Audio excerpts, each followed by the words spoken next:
Sputnik Azərbaycanın redaksiyasında aparılan əməliyyatda 2 FTX əməkdaşının saxlanılması Bakı-Moskva xəttində gərginliyin fərqli fazaya kəşfiyyat qarşıdurmasına keçməsi kimi qiymətləndirilə bilər. Bu qarşıdurmanın hansı səviyyəyə çatmasını Rusiya müxtəlif bəhanələrlə adekvat addım atarsa proses genişlənə də bilər, proqnozlaşdırmaq çətindir. Çünki hər iki tərəfin belə bir mübarizəyə nə qədər hazır olması da bəlli deyil. Burada ən önəmli məqam saxlanılan FTX əməkdaşlarının missiyasının nə olduğu və nəyə hazırlaşmasıdır.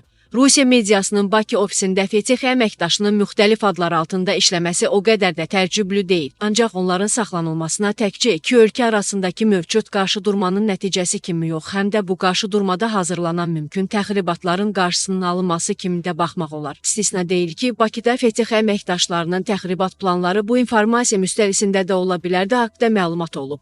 Rusiyanın qarşıdurma vəziyyəti yarananda təxribat qruplarını hərəkətə gətirdiyi faktı təcrübə ilə təsdiqlənib.